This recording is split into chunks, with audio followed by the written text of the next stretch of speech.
Mes chers compatriotes, au moment où je m'exprime, des attaques terroristes d'une ampleur sans précédent sont en cours dans l'agglomération parisienne. Il y a plusieurs dizaines de tués. Il y a beaucoup de blessés. C'est une horreur. Nous avons, sur ma décision, mobilisé toutes les forces possibles pour qu'il puisse y avoir la neutralisation des terroristes et la mise en sécurité de tous les quartiers qui peuvent être concernés. J'ai également demandé qu'il y ait des renforts militaires. Ils sont en ce moment sur l'agglomération parisienne pour être sûr qu'aucune attaque ne puisse de nouveau avoir lieu.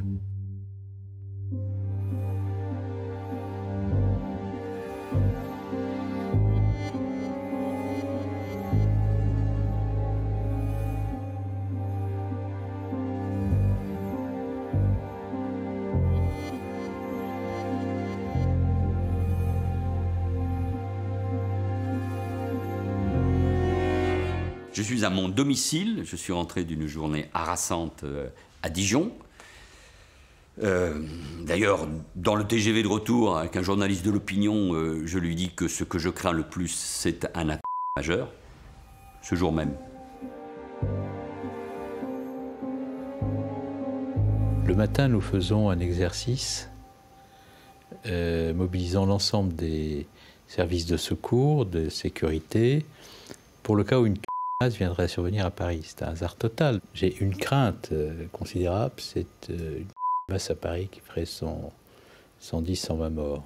Ça tire gros. Ça tire, recule. Recule gros, ça tire. Faut pas prendre une balle perdue gros. Je les vois, ils sont devant nous là. Qu'est-ce qui tire? Ça m'attend. Ouais, ça tire à la Pour la première fois depuis l'attentat, ils pénètrent à l'intérieur du Bataclan. Tous sont parlementaires. Ils découvrent la salle à huis clos pour mieux comprendre la chronologie d'une soirée à jamais marquée par l'horreur. Présents également des responsables du RAID et de la BRI. Ils sont là pour répondre aux questions de la commission d'enquête.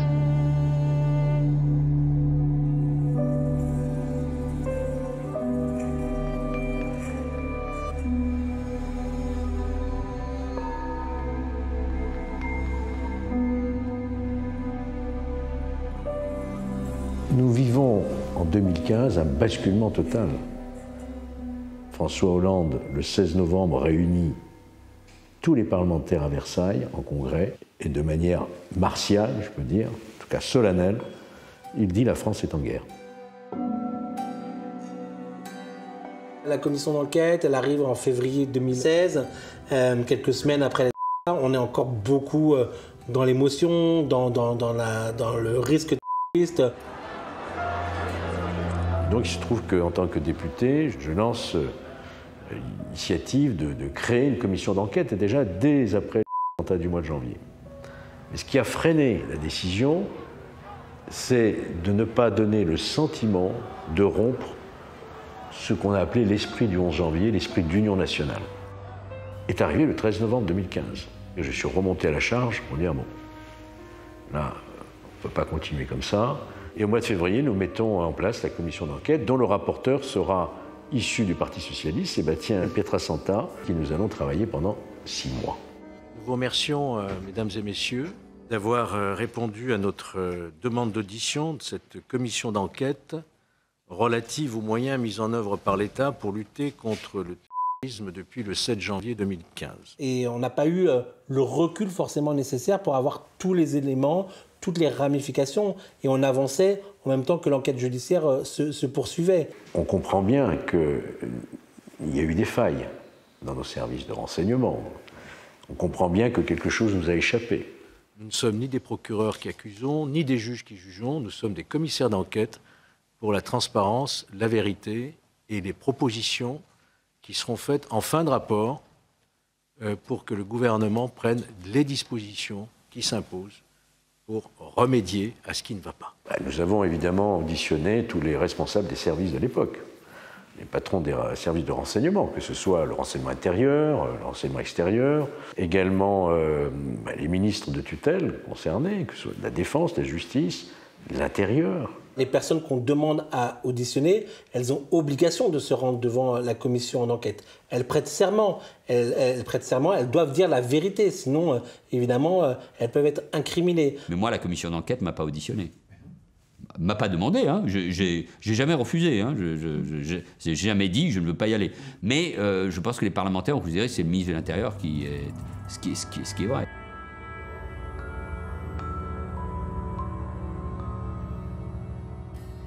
Je pense que d'ailleurs, l'objectif de cette commission, c'était de révéler ces vérités. Et c'était l'ambition recherchée, à la fois pour la commission et surtout pour les victimes et les familles des victimes. Mais malheureusement, je ne pense pas que toutes les vérités aient été dites et révélées dans le cadre de cette commission, malgré l'ambition qui était celle de la commission.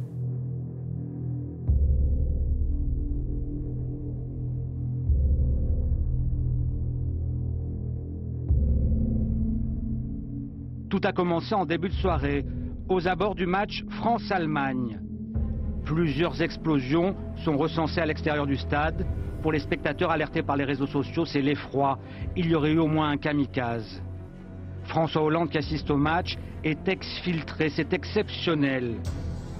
Autre attaque à l'intérieur de Paris, dans le 10e arrondissement, rue Alibert. Il fait doux. Les Parisiens sont dehors. Là encore, plusieurs morts sont dénombrés sur la terrasse d'un restaurant. Les Parisiens sont appelés à rester confinés chez eux. La France vient de fermer ses frontières. L'état d'urgence a été déclaré sur tout le territoire. Monsieur Mogui, vous avez empêché cette personne de rentrer dans le stade. Oui. Vous pouvez nous dire comment? Parce que la porte, comme il y avait le chaos, la porte était ouverte. Il venait rentrer au stade. Parce que tous les... Après la première explosion, ouais. Parce que tous les policiers, ils sont partis vers la première explosion. Parce qu'après, c'était le chaos, la porte était ouverte pour les retardataires. Alors, il peut rentrer facilement. Et là, ça va faire le... C'est là que vous êtes interposé? Oui. Comment? Ben, je lui ai dit, arrêtez, vous allez où? Poussez-vous, monsieur, poussez-vous. Il m'a regardé dans les yeux. Il a fait 2 pas en arrière. Il a exposé sa ceinture d'explosion. Pour vous, est-ce que les mesures de sécurité étaient suffisantes autour du stade ce soir-là? Pour moi, c'est les vigiles qui ont fait le travail. Les vigiles, ils ont fait un travail extraordinaire. C'est eux qui ont sauvé la France.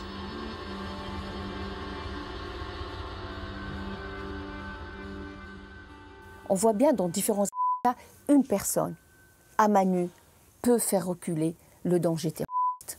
Et on parle d'ailleurs assez peu de ce qui s'est passé au Stade de France. D'ailleurs, la famille de la victime en est souvent touchée. Hein.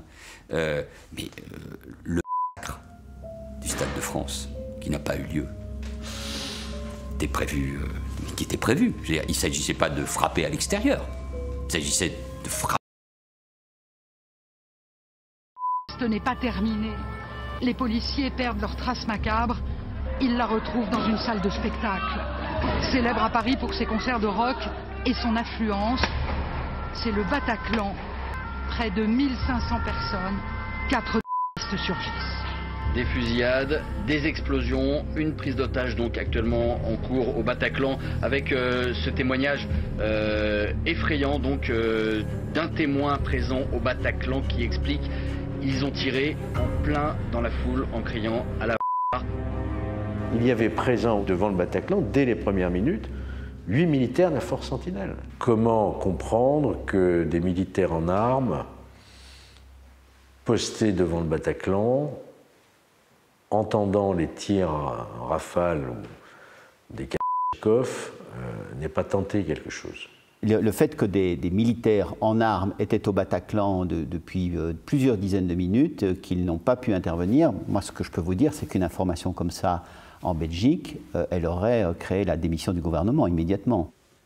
Effectivement, le 13 novembre, on n'explique pas clairement pourquoi le préfet de police n'a pas engagé les militaires de Sentinelle. Après, on peut décider que l'armée intervient partout, dans nos banlieues, quand il y a une attaque, etc. Mais c'est un débat qui existe. Hein. C'est sûrement pas le politique qui doit décider comment interviennent et sous quelle forme les militaires. Hein. Je parle de l'opération elle-même. Les militaires disent « nous n'avons pas d'ordre d'engager le feu ». Les policiers désemparés appellent par radio le poste de commandement à la préfecture de police de Paris en disant voilà ce qui se passe, on entend les tirs, les militaires sont là, donnez-leur le feu vert pour tirer, pour riposter. La réponse viendra tout aussi nette et rapide, négatif. Les militaires n'engagent pas le feu sur le territoire national car nous ne sommes pas en guerre. C'est impensable ce qui s'est passé, impensable. Sentinelle, c'est un dispositif qui vise à dissuader plus qu'autre chose, c'est-à-dire avec un déploiement massif dans tous les lieux qui peuvent être jugés des lieux sensibles, de façon à rassurer aussi la population. Nous n'étions pas prêts face à ces nouvelles formes de terrorisme. Nos dispositifs dataient des années 80, l'époque du GIA, de la Sala, des FARC, etc., où on négociait quelque chose. Tout d'un coup, on a vu évoluer une nouvelle forme de terrorisme. La première fois où on l'a vu, c'est à Bombay. Vous avez une multitude d'attaques en 2008, dans la ville de Bombay, une multitude d'attaques et ils finissent par un grand assaut dans un palace de la ville. Et là, on a commencé à dire, tiens, il y a quelque chose qui a changé.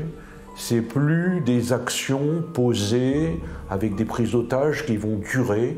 Donc on va avoir une multitude d'informations qui vont remonter au niveau de la ville de Bombay en disant, ça attaque de partout et ça va jeter le trouble. Et ce faisant, on va ralentir l'arrivée des forces de sécurité qui se sont un peu dispersées. L'objectif final était le palace, tout comme je pense qu'à Paris, l'objectif final était le Bataclan. Et là, on a dit, il y a quelque chose de nouveau, et tout ce qu'on avait fait pour se préparer pour les prises d'otages de masse, il va falloir qu'on travaille différemment pour préparer les de masse. Et ça, il a fallu qu'on persuade les autorités, et je me rappelle personnellement l'avoir présenté au ministre de l'Intérieur, à Bernard Cazeneuve, et de lui expliquer qu'il fallait que les primo-intervenants, c'est-à-dire les policiers et les gendarmes de terrain, aillent pour faire cesser la de masse. Pourquoi?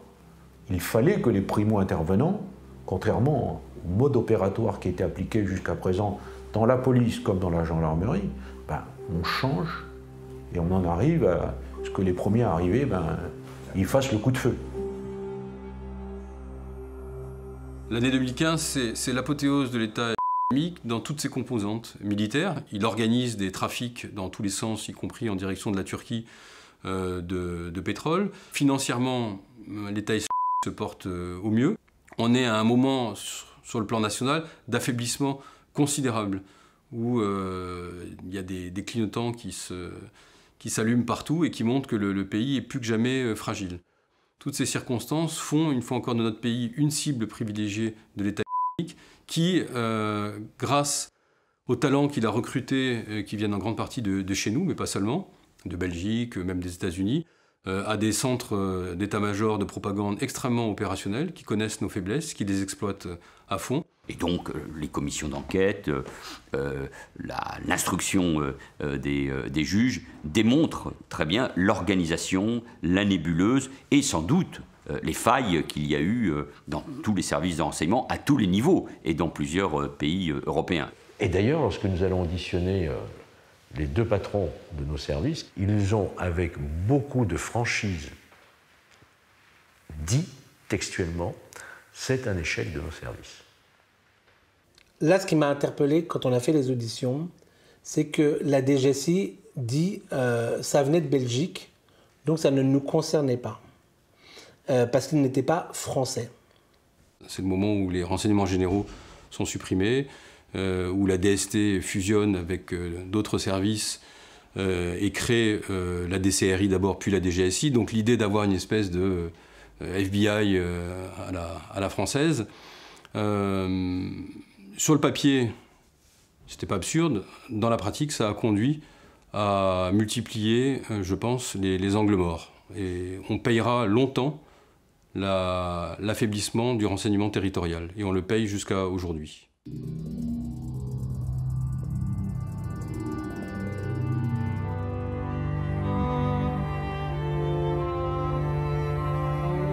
En réalité, on va aussi s'intéresser à ceux qui ont commis ces attentats pour savoir comment ils ont pu échapper à la vigilance, dans la mesure où la quasi-totalité, voire la totalité des auteurs directs des attentats du 13 novembre, que ce soit au Stade Saint-Denis, Terrasse, Café et Bataclan, ils étaient tous connus, fichés, condamnés, multirécidivistes, sous contrôle judiciaire. Donc nous allons retracer aussi leur parcours. Comment ont-ils pu échapper à nos radars? Quand j'ai commencé en 2000, personne ne voulait s'occuper de l'islam radical au parc antiterroriste. Ils voulaient s'occuper des Corses et des Basques, c'était des trucs porteurs. Il n'y avait pas eu le 11 septembre encore, donc c'était des trucs, le radicalisme on n'en parlait pas, complètement... 2001 c'est grave l'islam radical, World Trade Center, donc quand même faisons gaffe un peu à ce qui se passe. Première prise de conscience, 2015, deuxième prise de conscience.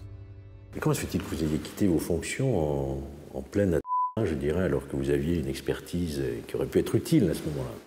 J'ai un tempérament qui fait que je dis les choses de façon assez cash, y compris quand ça ne va pas.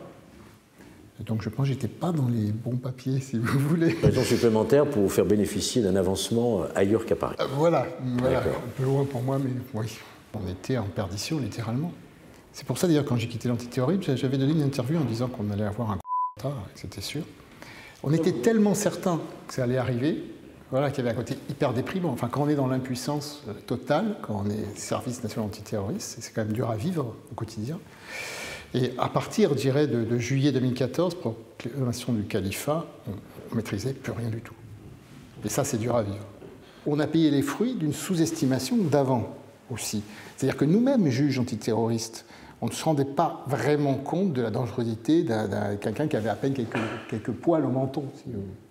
Le dossier, sans doute, qui a le plus attiré mon attention, c'est le dernier, finalement. C'est la présentation d'un certain Reda Am, ou Reda Amé, le 15 août 2015, et qui, de façon assez claire, très très détaillée, a tout expliqué de ce que voulait faire Abaoud, comment il s'était entraîné, le nombre de volontaires colossaux francophones qui voulaient taper la France, août 2015. 2015, donc quelques mois avant les attentats de Paris, vous recevez cette information qu'un attentat se prépare, d'ampleur, qu'il vise même précisément une salle de rock en France, qu'Abaoud est l'un des planificateurs de cet attentat, et que les services de renseignement avaient donc cette information. Oui, voilà.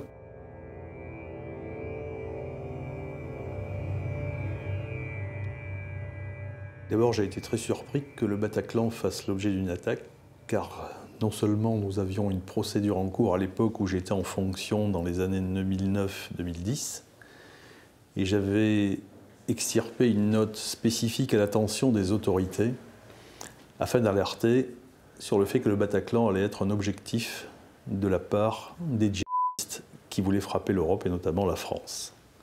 L'équipe judiciaire de la DCRI à l'époque que je dirige prendra un PV intéressant sur Farouk Ben Abbas.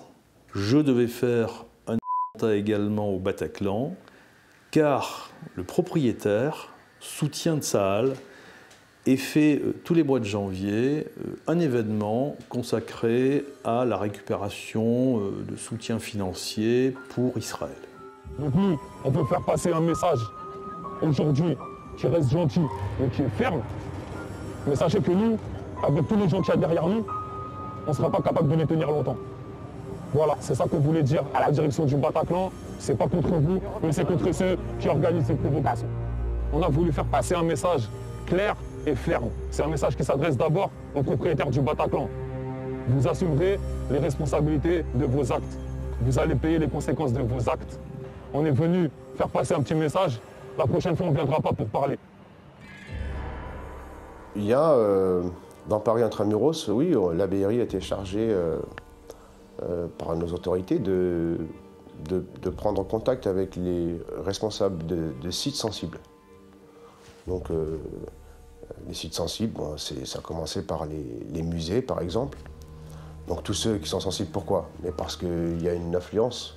Non, ce travail sur les établissements sensibles n'a pas été fait au Bataclan. Dans un groupe, il y a un chef de groupe, c'est le chef de groupe qui lui-même l'aurait su du chef de service, qui lui-même l'aurait su du directeur de la police judiciaire, qui lui-même l'aurait su du préfet de police, voire même au-dessus du directeur général de la police nationale et du ministre de l'Intérieur. Mais ça, c'est pas une information qui m'est parvenue et à ma connaissance, ça n'est pas parvenu comme ça à mes collègues, quoi. Je ne savais pas que le Bataclan était particulièrement menacé. Il faudrait systématiquement aviser les gens qui sont visés par un simple projet, parce que les terroristes ont de la suite dans les idées. On se souvient avec le World Trade Center, après tout, World Trade Center en 1993. Et ils vont nous le refaire en 2001.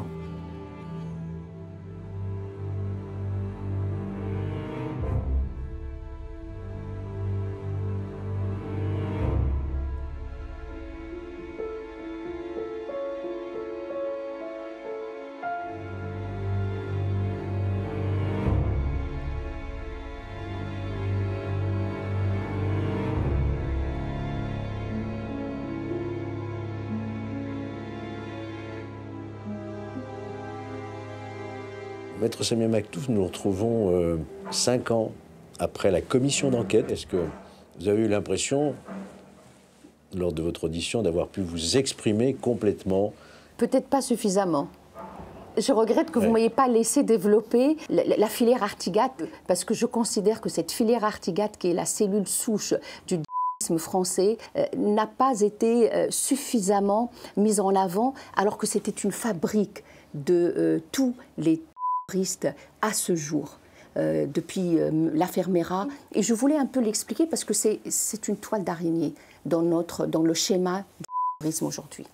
Vous avez saisi la juridiction administrative pour faire constater des défaillances de l'État au nom de vos victimes, évidemment, et notamment des services de renseignement. Donc vous êtes appuyé sur ces déclarations, sur ces constatations de la commission d'enquête, pour demander qu'une juridiction administrative reconnaisse ces défaillances au nom de vos victimes. C'est bien cela? J'ai dû m'appuyer dans mon recours sur des auditions qui figurent sur votre rapport. J'ai été déboutée, mais on n'a répondu à aucune des questions que j'ai posées. Et pour les victimes que je représente, c'était extrêmement important que des questions soient posées au sommet de l'État.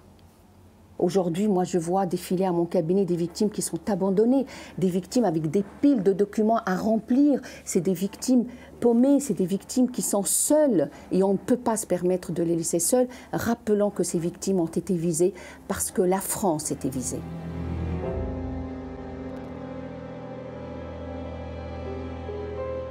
Malheureusement, on n'a pas eu le courage d'aller au-delà de la façade, au-delà de ces noms de terroristes placardés.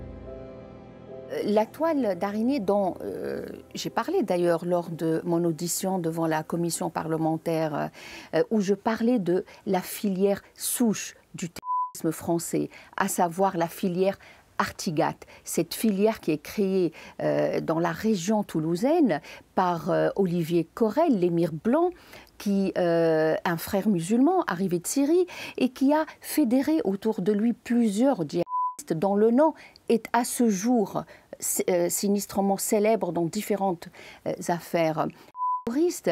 Fabien Klein, les frères Klein étaient des sympathisants, les frères Klein ainsi que plusieurs membres de la famille Mera, Farouk Benabès. En 2014, Fabien Klein part avec frères, femmes, enfants et mères. Toute la famille est partie en Syrie. Cette famille est partie en Syrie sans avoir été interpellée à aucune des frontières. Aucune des frontières parce qu'ils sont partis en voiture. Mais aucune réponse de la part des magistrats en charge de l'affaire. Fabien Klein, c'est l'école d'Artigat, les frères. Fabien revendiquera ces fameuses horribles de Paris. L'insuffisance des preuves. La légèreté des charges judiciaires, l'absence de renseignements, je dirais, plus pertinents, n'a pas permis au juge d'instruction, dûment saisi sur cette affaire, d'aller plus loin. On avait ouvert une nouvelle information judiciaire pour les surveiller. Alors là, ils enlevaient la balise des voitures, ils se foutaient de nous ouvertement, hein, pour être clair, ouvertement. Ils connaissaient comment ça fonctionnait, ils étaient déjà passés entre nos mains. Et alors quand on commence à voir qu'ils veulent tous repartir en Syrie, tout le plan, on avait pris des mesures importantes, tout ce qu'on pouvait faire, mais ils connaissaient tout par cœur. Donc ils ont réussi tous à partir. Il n'a pas été inquiété. C'est le bug total de nos services de renseignement. Et autre chose, cette toile d'araignée, elle existe aujourd'hui. Elle existe. Et dans cette toile d'araignée, il y a des passerelles. Et ces passerelles existent aussi.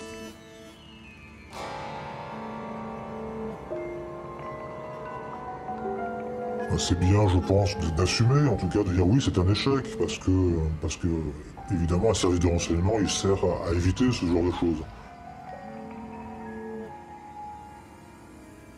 On avait tout un organigramme avec plein de, dont des Français qui étaient bien placés dans cet organisme qui était chargé au sein de l'Amérique de mener des attaques en France, en Europe.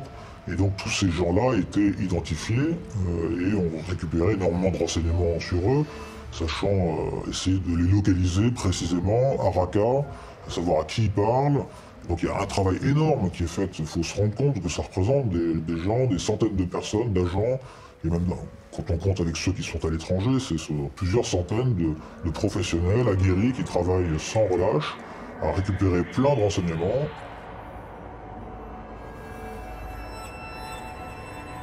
Abaoud, je l'écris comme ça dans le rapport, c'est quand même le raté des services européens. C'est quand même un individu qui est connu par les différents services européens et qui rentre et qui se balade en Europe voilà, assez facilement et assez librement. La nuit venait de tomber hier à Verviers. Les forces antiterroristes belges font irruption dans un appartement au-dessus d'une boulangerie. 2 hommes, citoyens belges, ont été tués dans l'attaque, un autre arrêté. Dans l'appartement, les policiers auraient retrouvé 4 kalachnikovs, des armes de poing, des explosifs, mais également des uniformes de police. On est en janvier 2015, quelques jours après les de Charlie Hebdo et de l'Hypercacher et de Montrouge. Il y a les Belges, grâce à des renseignements notamment français, qui font un coup de filet dans la commune de Verviers, qui démantèle un réseau. Mais au même moment, Abaoud, qui est un peu le coordinateur à la fois la cellule de Verviers et à la fois de celle du 13 novembre, est localisé à Athènes. On l'avait parfaitement identifié, on savait qu'il préparait ça. Suite aux attentats du mois de janvier en France, les Belges précipitent le démantèlement de la filière de Verviers en prévenant une demi-heure seulement à l'avance les services grecs. Manque de chance, l'arrestation n'a pas pu avoir lieu. Et c'est ça qui est rageant pour des cadres de la GSE, pour les gens qui travaillaient sur ce dossier, c'est que cette menace-là, on l'avait identifiée et on a failli l'arrêter et ça ne s'est pas fait. Et puis ensuite, voilà, on le retrouve trop tard et il a fait son action terroriste. Parce qu'en fait, ce qui s'est passé, c'est qu'Abdelhamid Abaoud, qui se trouvait bien dans la région d'Athènes, apprenant que sa cellule de Verviers était investie par la police, il prend la fuite et il va en Syrie et il revient quelques mois plus tard à Paris. On sait qu'Abaoud est en Grèce, à Athènes, et finalement, les Grecs ne parviendront pas à mettre la main dessus. Il y aura une polémique d'ailleurs sur le fait que les Belges n'auraient pas averti suffisamment à temps les Grecs. Ça sera démenti. Et Abaoud, on le retrouve malheureusement que quelques jours après les attentats du 13 novembre. Et on le retrouve à Saint-Denis, neutralisé par le RAID.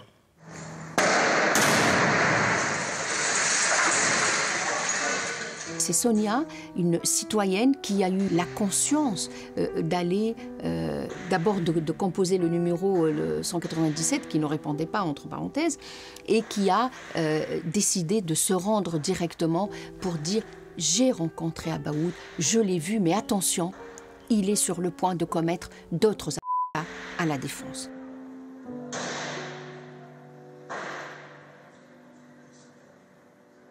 C'est grâce à Sonia qu'on a pu obtenir l'adresse.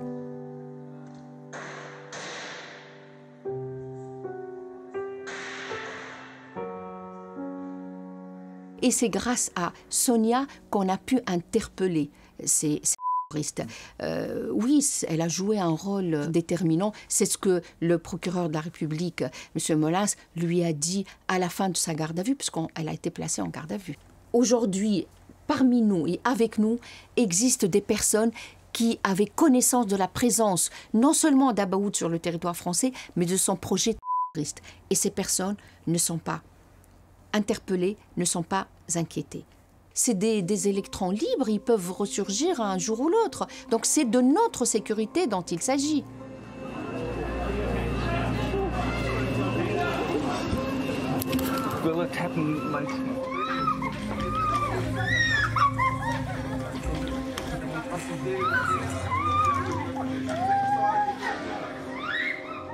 Et il y a le constat que, fatalement, c'est un échec très important des services de renseignement belges, français, européens, internationaux. C'est un échec de la coopération policière.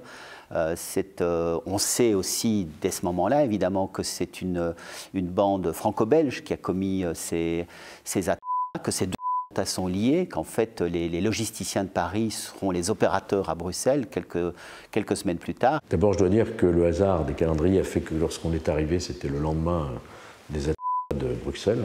Et donc, nous étions tous évidemment concernés.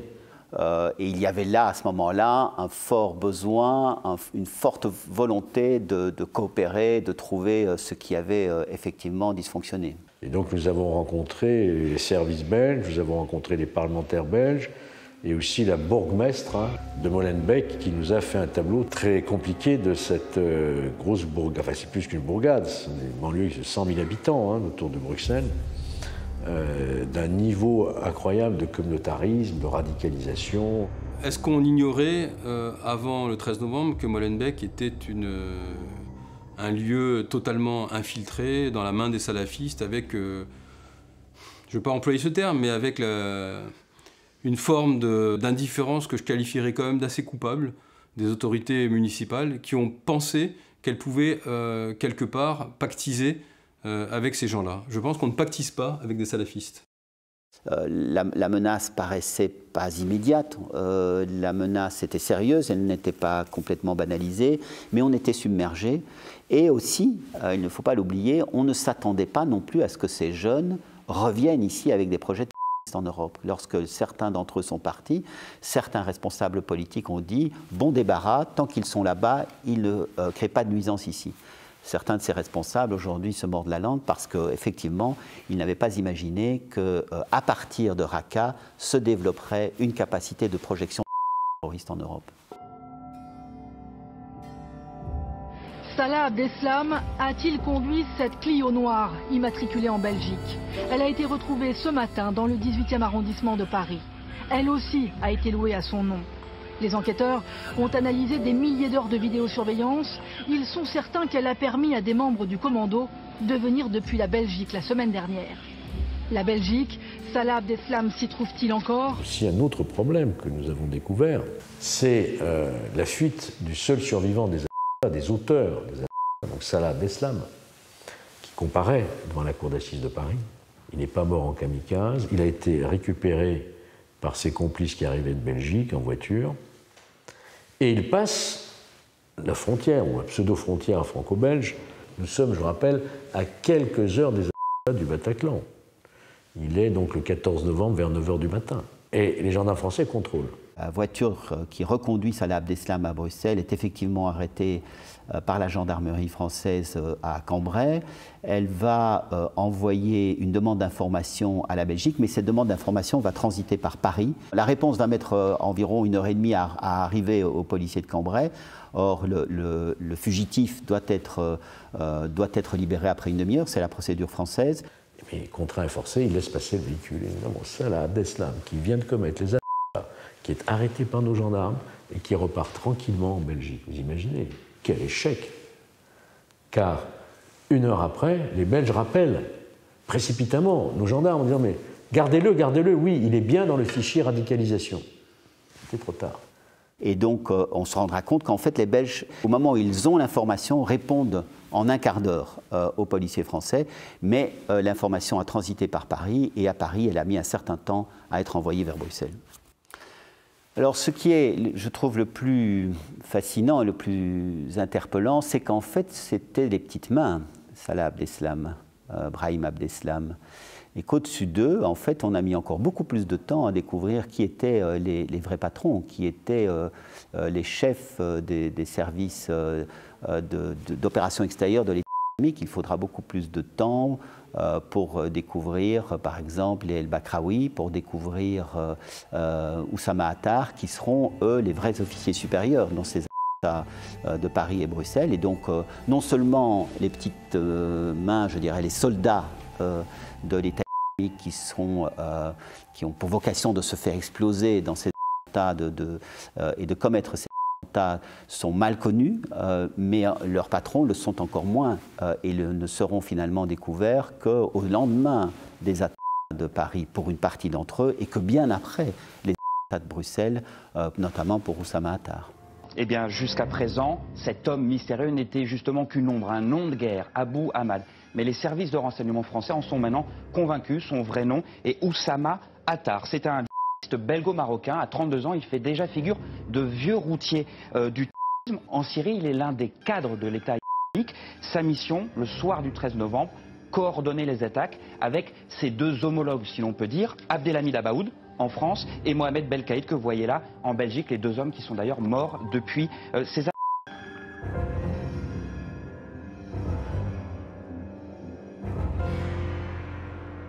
Nous avons pu rencontrer Zelikov, qui était le rapporteur général de la commission d'enquête américaine suite aux attentats du 11 septembre.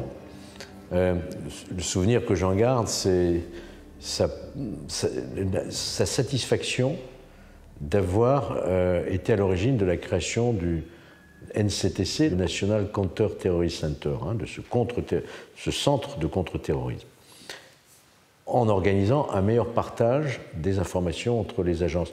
Et sa recommandation essentielle vis-à-vis de nous, c'était ça.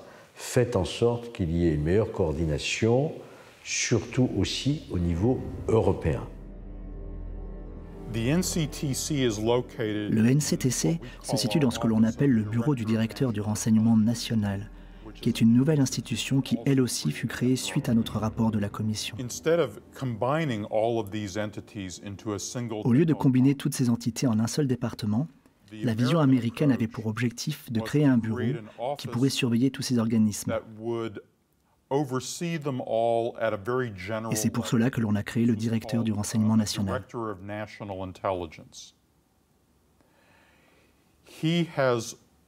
Il a un certain pouvoir sur le budget général qui est attribué à tous les services de renseignement par le Congrès. Et il a un certain pouvoir pour décider qui sera à la tête des différents services. Et donc, il ou elle peut utiliser son autorité pour coordonner et influencer le travail de ces différents services de renseignement afin de produire un travail plus efficace et utile. Le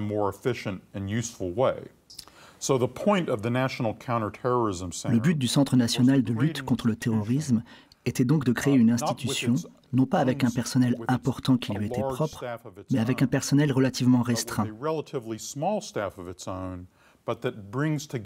rassemblant des personnes provenant de ces différentes agences afin de travailler côte à côte et mettre à profit leurs talents.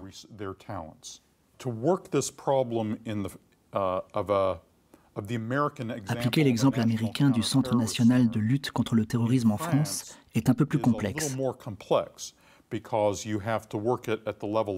car il faut le mettre en place au niveau de la France, mais aussi avoir une très bonne coordination entre les principaux responsables du renseignement et des forces de l'ordre à des endroits stratégiques en Europe.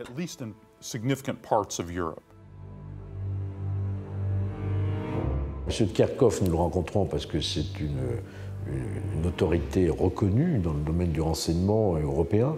Ce que j'en retiens de mémoire, c'est aussi ce cri d'alarme qui nous a lancé en disant on n'a pas les moyens. On n'a pas les moyens au niveau européen. Gilles de Kerkhoff était le coordonnateur et monsieur antiterrorisme de l'Europe. Moi, quand j'ai pris mes fonctions, personne quasiment ne voulait travailler avec lui.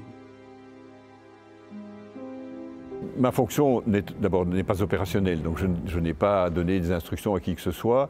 Il y a une commission européenne qui a un rôle prévu par les traités. Moi, c'est une sorte de position, de fonction qui a été créée dans l'émotion des de Madrid. L'efficacité dépend vraiment de la personne, parce que mes ressources sont très faibles. J'ai 6 collaborateurs, je n'ai pas de budget, je n'ai pas de rôle juridique. C'est plutôt une magistrature d'influence que de pouvoir. Si la personne a la confiance des ministres, ce que je pense être le cas, sinon je ne serais pas resté 13 ou 14 ans, il a une capacité d'influence sur les débats, sur les politiques à mener. Et puis après, tout ça, c'est une machinerie assez lourde, hein, vous savez. C'est vrai qu'on a été confronté à un phénomène inédit avec la crise syrienne et à peu près 1 million de migrants qui sont arrivés à nos portes. L'Europe a été totalement à l'ouest sur la crise migratoire d'un point de vue sécurité. C'est-à-dire qu'il a fallu attendre l'après 13 novembre pour que Europol accompagne les gardes Frontex dans le contrôle, dans les auditions des migrants pour vérifier s'il n'y a effectivement pas de qui se cachait parmi les migrants. Donc c'était après le 13 novembre. Et ça a été assez éloquent et ça nous a beaucoup interpellés là-dessus. En 2015, Frontex n'avait pas accès au système d'information Schengen et n'avait pas accès de façon générale à des bases de données de l'Union européenne. Frontex avait dès 2012 et ensuite une seconde fois en 2014 émis, si vous voulez, des notes d'alerte aux États membres et aux institutions de l'Union européenne en disant « Attention, le terrorisme pourrait être tenté d'utiliser les flux massifs d'immigration irrégulière qui étaient totalement incontrôlés. » Il y a eu 1 200 000 personnes qui sont entrées illégalement dans l'Union européenne et nous avions, en tout et pour tout, la capacité de déployer 300 personnels supplémentaires avec grand-peine. Les 1,2 million de personnes qui sont arrivées illégalement en 2015 n'ont pas été contrôlées. On arrive au paradoxe que, je ne sais pas moi, un homme d'affaires japonais ou américain est scruté sous tous les angles et quelqu'un qui descend d'un bateau arrivé de façon illégale en Grèce, en Italie ou en Espagne, arrivait et pouvait poursuivre sans aucun enregistrement et sans aucun contrôle. Vous alliez dans les camps de réfugiés à la frontière turque, vous aviez des gens qui étaient clairement identifiés comme étant des terroristes notoires.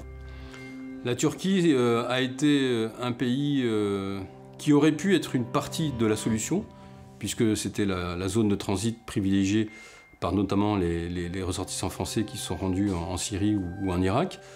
Ça aurait pu être un partenaire privilégié. Malheureusement, ça ne l'a pas été. La Turquie, ça a été le déplacement le plus tendu, j'allais dire, avec les autorités qui nous ont accueillis. On a eu quelques moments un peu difficiles parce qu'à chaque fois qu'on leur parlait terrorisme, ils nous parlaient de la question kurde. C'était quasiment un peu, j'allais dire, pas du chantage, mais en disant on va vous aider sur les terroristes, mais aidez-nous à expulser les Kurdes qui se réfugient en France. Donc c'était un partenaire avec lequel on n'avait pas confiance. Pourtant, énormément de choses se passaient par la Turquie. Toutes les voies, tous les djihadistes qui partaient d'Europe pour rejoindre l'État islamique passaient par la zone turque.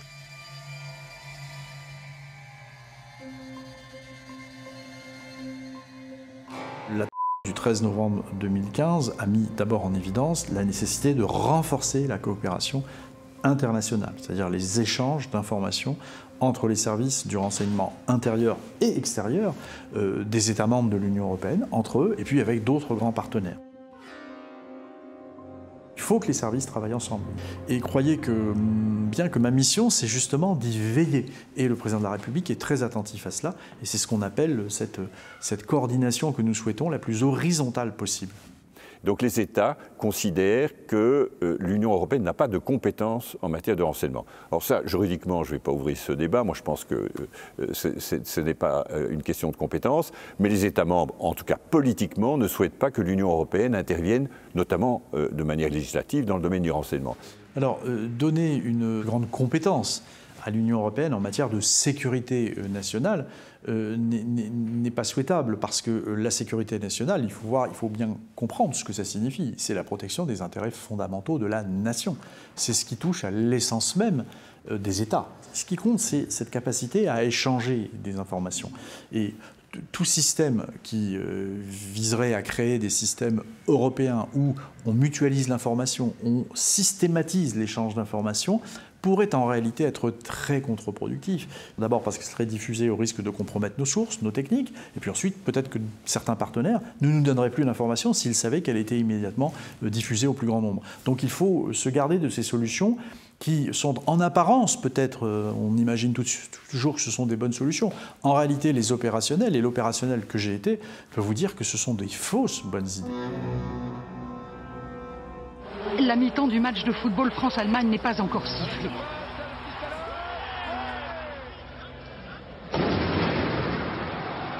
Deux explosions autour du Stade de France.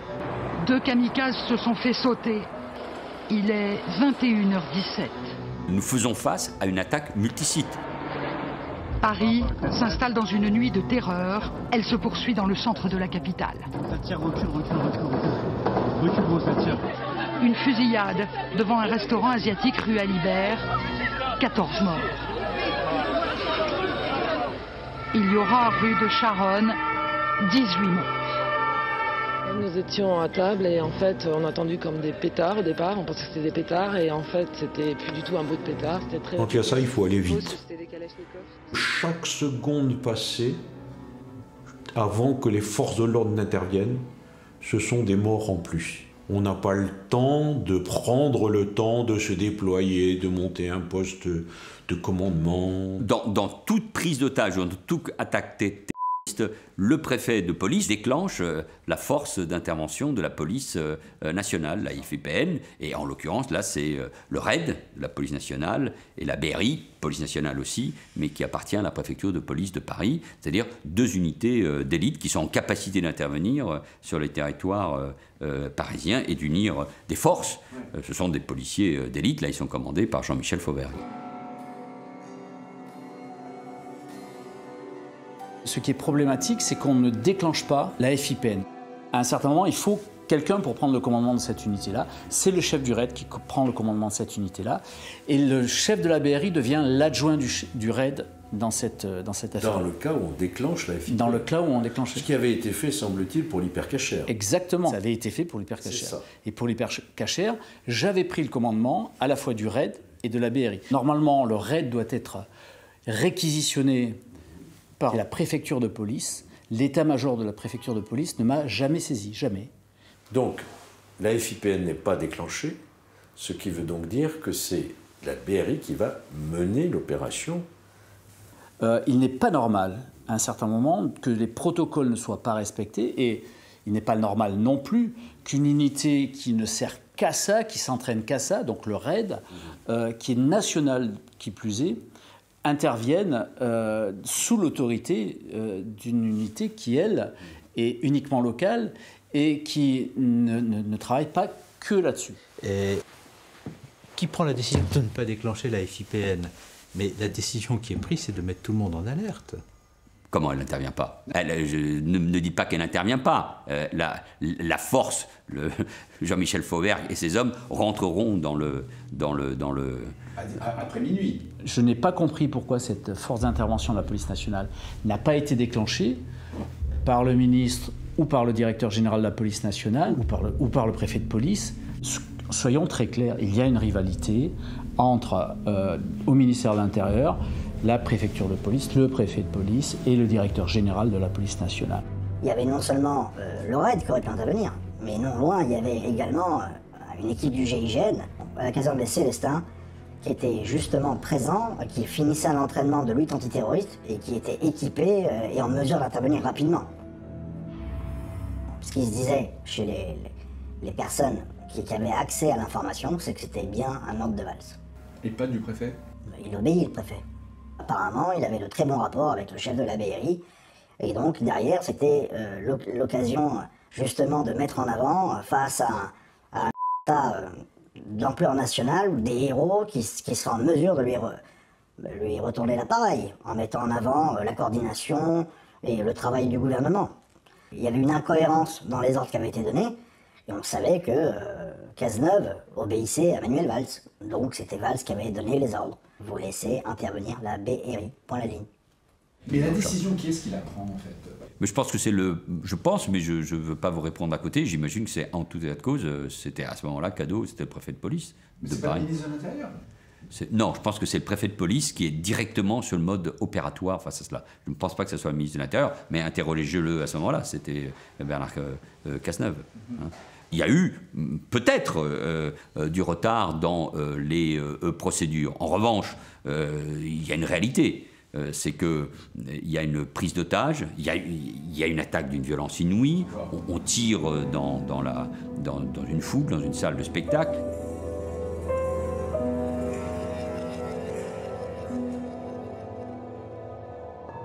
C'est là, à ce moment-là, qu'intervient le commissaire X.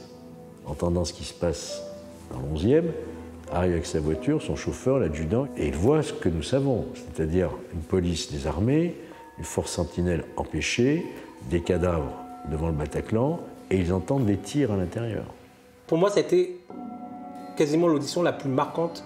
Il est rentré dans le Bataclan, il ne savait pas s'il allait en ressortir. C'est le premier à intervenir à 21h53, je crois.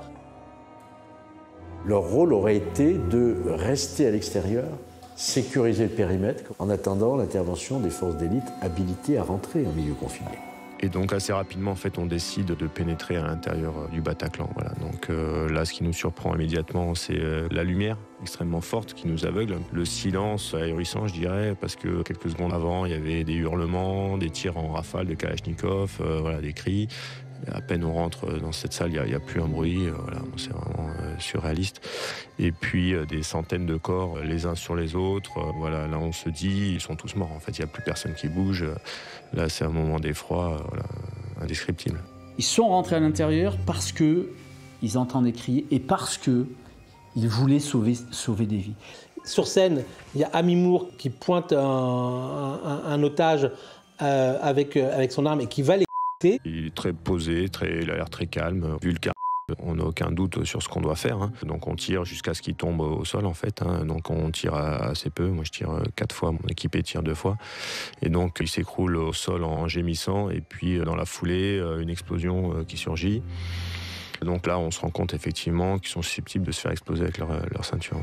Et ça a été un héros parce qu'il s'est affranchi d'un certain nombre de règles, à neutraliser à lui tout seul avec son chauffeur Il enfreint le protocole au péril de sa vie. Et ça, du coup, ce primo-intervenant, c'est le premier qui arrive et qui intervient, eh bien, a fait cesser le mal. Il l'a fait et c'est un héros pour l'avoir fait. Mais lorsque les forces interviennent pour une neutralisation, elles ne peuvent pas intervenir sans un minimum d'expertise et d'analyse. Les députés se sont rendus dans la salle de spectacle aujourd'hui pour comprendre l'enchaînement des événements et le délai d'intervention des secours. Pourquoi a-t-il fallu 3 heures entre la première attaque et l'assaut final?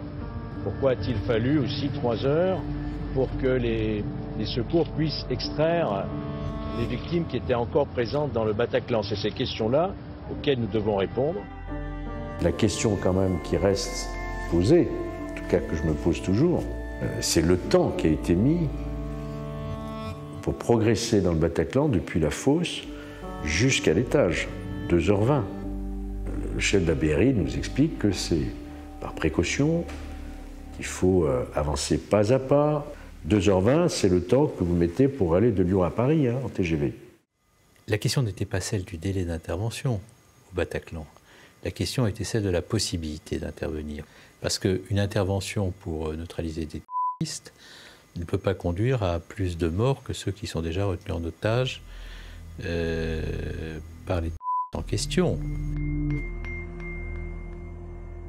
Moi, personnellement, comme beaucoup d'autres, j'étais à mon domicile et je regardais le match. Donc, l'alphapage sonne, suivi d'un appel téléphonique de mon chef de permanence. Je dirais aux alentours de 22 h.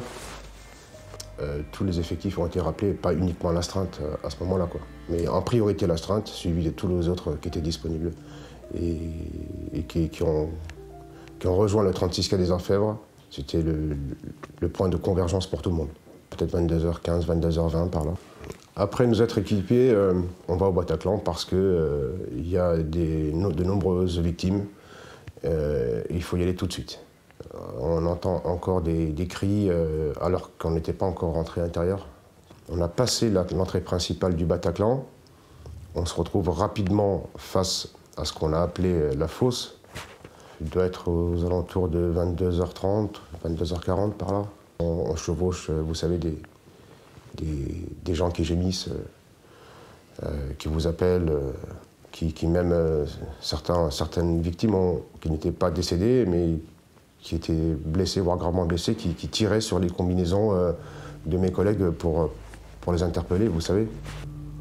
Et on entend des bruits et des coups de feu qui sont encore en train de se passer du côté de l'étage à gauche. Et il y a aussi des gens qui appellent au secours et qui crient. La BRI, tout le monde en avait entendu parler. La BI, je ne savais même pas qu'elle existait. C'est une unité, ils forment la brigade anticommando avec la BRI. Ça n'était pas dans l'objet de nos travaux. Je ne crois pas qu'on ait signalé cette velléité et volonté de la BI, en fait, brigade d'intervention, d'intervenir sur les lieux des attentats. Ça n'est pas remonté jusqu'à nous, en tout cas. Dans les chronologies qui nous ont été données, il n'y a aucune distinction et aucune mention de brigade d'intervention. La BI a l'entraînement sur les tueurs de masse, il a l'équipement pour les tueurs de masse, ils sont tous tireurs de précision, ils ont l'entraînement physique et ils ont l'expérience. Parce qu'avant le Bataclan, ils ont participé par exemple à l'hypercachère. Je me suis rendu compte en fait que si j'en avais pas entendu parler, c'était pas complètement le fruit du hasard. Nous on s'entraîne au cas où. On s'entraîne au cas où, on s'entraîne tout le temps pour ça, pour répondre à un événement grave majeur.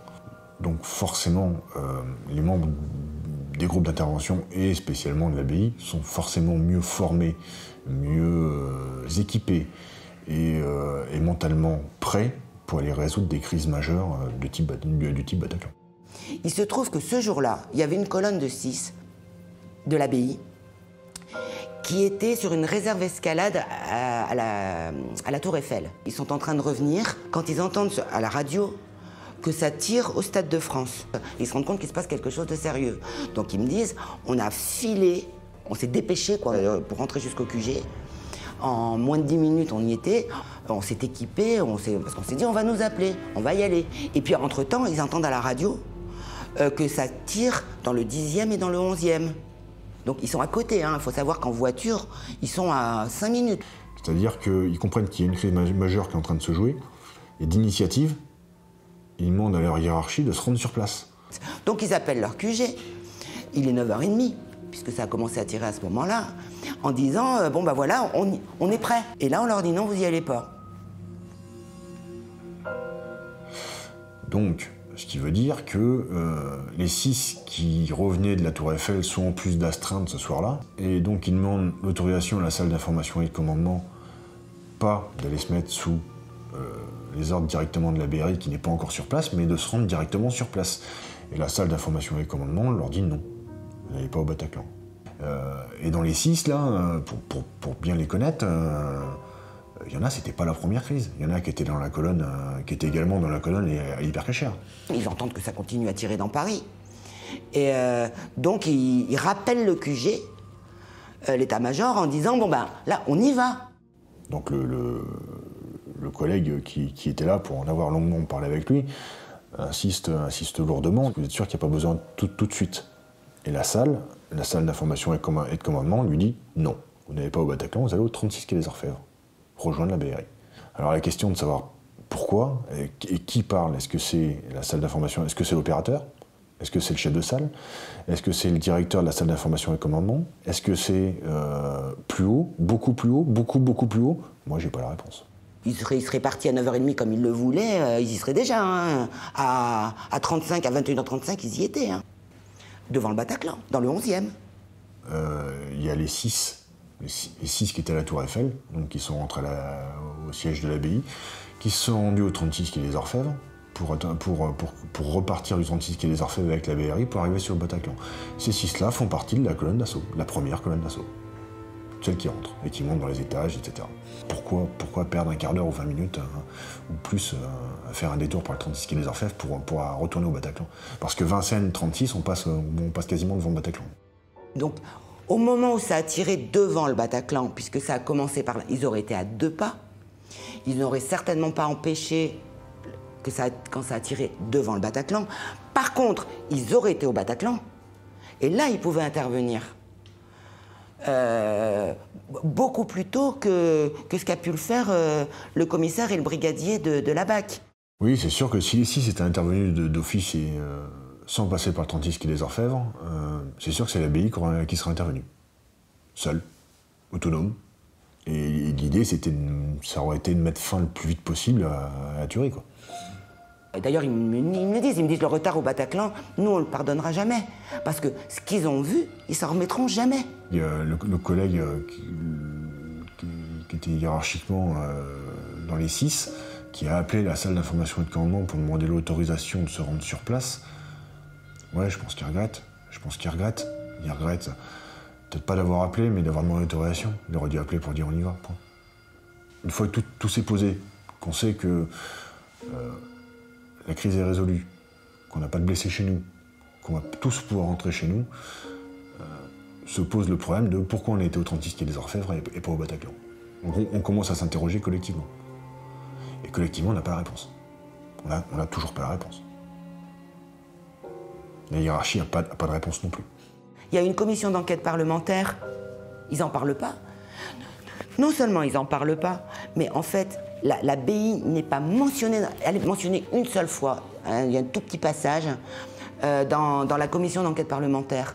Bizarrement, sachant que les 6, là, on a tous fait des rapports, c'est-à-dire qu'on a tous expliqué ce qu'on avait vécu ce soir-là, de manière hiérarchique. Donc, pareil, dans le monde parfait, dans un monde utopique, le rapport, une fois qu'il est écrit, il remonte jusqu'au sommet. Ça veut dire que le directeur, il est informé de ça. Donc, ils ont fait un rapport du déroulement des opérations. Et ce qui s'est passé entre 21h30, quand ils voulaient partir, et le moment où ils sont partis au quai des Orfèvres, on a renvoyé, on leur a dit c'est pas la peine de préciser ça, les coups de fil et tout ça. Donc, en fait, les rapports ont été expurgés. Et il est possible qu'il y ait des gens qui gardent les premiers rapports. Il y avait une volonté de prestige de la direction de la BRI, qui c'est d'ailleurs dit en creux dans le rapport de la commission d'enquête parlementaire, sur la raison pour laquelle on n'a pas activé la force d'intervention de la police nationale. Ils voulaient la direction. Les hautes hiérarchies policières à certains stades, en fait, deviennent extrêmement politiques. Et qu'on se retrouve avec des guerres de chapelles, de carrières, de prestige, de budget, de tout ça. Et que au niveau de la direction de la BRI, il y a des gens de toute façon qui ont beaucoup de pouvoir et qui ont le bras très long. Quand vous êtes dans une soirée comme celle-ci, où vous coordonnez de multiples services, dans un contexte où il faut décider de la mise en place de l'état d'urgence, la coordination globale des secours, etc., ce n'est pas à ce moment-là que ce type d'information vous est communiqué du tout. Je sais que cette brigade d'intervention existe, qu'elle soit intervenue avec la BRI ce soir-là, c'est tout à fait possible.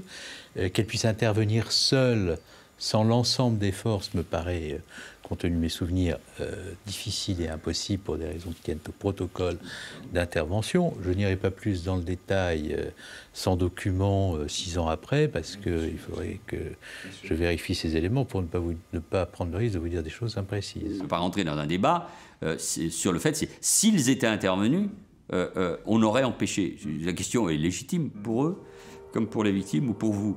Mais je suis dans un débat trop général. L'État décide de se rendre au Bataclan. À ses côtés, le Premier ministre Manuel Valls, le ministre de l'Intérieur Bernard Cazeneuve et la garde des Sceaux Christiane Taubira. Impossible pour eux d'entrer, les opérations d'évacuation ne sont pas encore terminées. Il est près de 2 h du matin. Nous voulions être là, parmi tous ceux qui ont vu ces choses atroces, pour dire que nous allons mener le combat, qu'il sera impitoyable. Parce que quand des sont capables de faire de telles atrocités, ils doivent être certains qu'il y aura en face d'eux une France déterminée, une France unie, une France rassemblée et une France qui ne se laissera pas impressionner, même si aujourd'hui elle exprime une émotion infinie à l'égard de ce drame et de cette tragédie. Et alors le summum, ouais, c'est quand le président se pointe, je crois qu'il y a le procureur général qui se pointe aussi. Nous on pense qu'il y a une chose, sur